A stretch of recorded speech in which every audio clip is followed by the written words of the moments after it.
Então eu chego antes por respeito a quem foi me ver, por respeito a quem me contratou, por respeito a quem marcou a reunião, mas antes tem uma coisa minha, eu chego para ler todo o ambiente. Então eu também, quando eu disse do olhar, as coisas estão conectadas. Conforme você vai ganhando tempo, você vai aprendendo a ler com muito mais profundidade, né, o lugar em que você está, feeling. Né? Isso não é uma coisa que você aprende na escola, você leva tempo, né? Você tem que ter muito chão, mas aprende. Se você prestar atenção, aprende. Dependendo da pessoa, aprende mais rápido, aprende mais devagar, mas tem que aprender. Gente, quanto vale a consciência da compreensão disso? Porque muitas vezes a gente leva tanto tempo para entender coisas que faz com que leva-se anos para você ser realmente alguém valorizado. Quando você entende isso, você está à frente de tanta gente, porque quase ninguém para fazer essa observação, para entender, né, de pessoas. E não tem essa sensibilidade natural e genuína que o professor Nelor está falando aqui. Então, olha, 2 grandes insights aqui poderosíssimos, né? A sensibilidade de ler pessoas e a virtude do chegar com antecedência, que é, para mim, eu já nem falo mais isso com tanto tempo me delongando na mentoria, porque isso aqui já é tema que eu falei em todas as mentorias, especialmente no período que eu passei nos Estados Unidos. É impressionante como lá, isso é uma das coisas que o norte-americano, ele vive. É a honra da palavra, do compromisso, de você realmente estar no horário que você se comprometeu, mas, na verdade, sempre antes, né? Não tem justificativo. Para que a gente possa fazer as coisas como elas têm de ser feitas.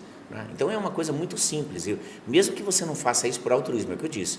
Eu posso fazer por respeito a outra pessoa, altruísmo, ou posso fazer por egoísmo, porque eu quero entender melhor daquele lugar que eu estou.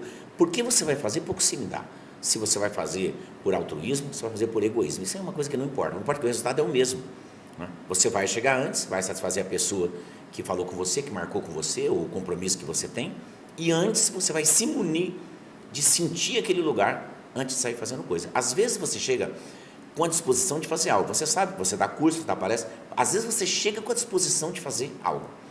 Quando você chega, a leitura que você faz diz a você, não faça isso. Não é? Não faça isso. Isso é a inteligência lógico-matemática funcionando. Não é? Ela lê o ambiente para você. Conscientemente, a gente não sabe das coisas, mas inconsciente sabe. Nosso cérebro é muito mais inteligente do que a gente. Não é? O poeta Juvenal, no século II depois de Cristo, o poeta romano, disse mente sã e corpo são. Por quê? Porque o corpo serve só para levar a mente, é só para levar seu cérebro. Seu cérebro não precisa de você, ele é muito mais inteligente que você. Então o nível de consciência é muito pequeno perto da inconsciência. Mas não é porque eu tenho inconsciência ou subconsciência que eu não consigo ler o lugar antes. Meu cérebro lê o lugar antes. Por isso é importante dar esse espaço para ele ler antes daquilo, para daí você fazer. Vou contar uma história que é muito elucidativa disso aqui. Eu, durante muito tempo, fiz e faço turnês. Né? Então, o que acontece? Uma empresa, no lugar dela me contratar para um trabalho, ela me contrata assim para 8, 10, 12. Já aconteceu de eu ser contratado pela mesma empresa 400 vezes. Nossa!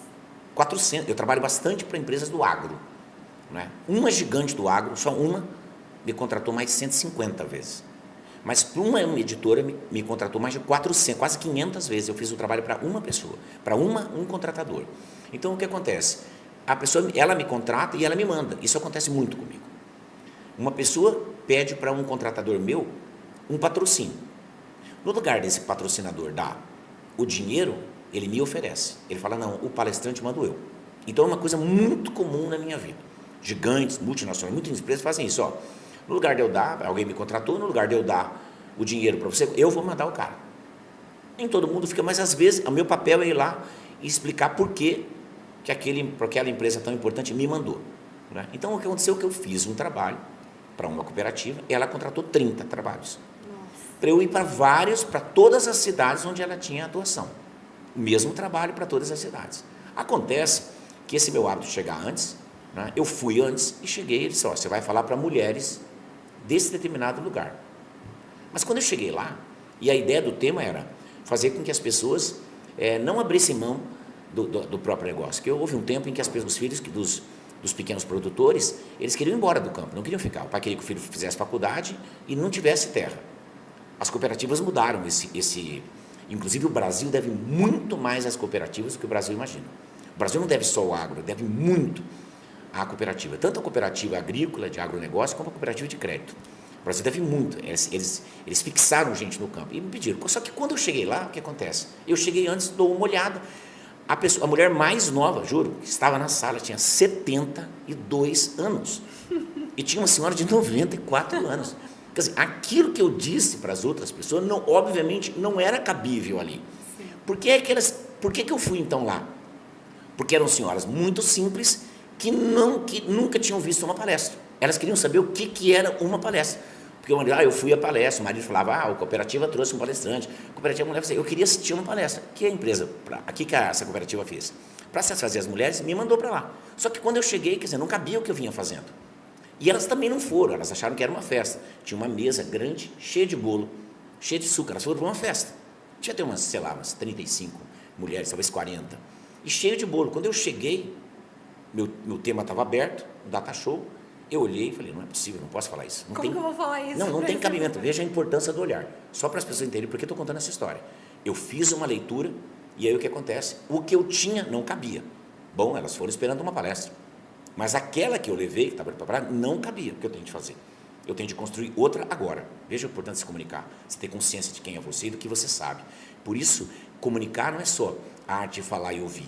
É você ter estofo, você ter um cabedal inteiro de conhecimentos capaz de você falar e as pessoas sentirem que aquilo que você fala tem propriedade. Aí eu cheguei, olhei e falei, meu Deus, o que eu vou falar para essas mulheres?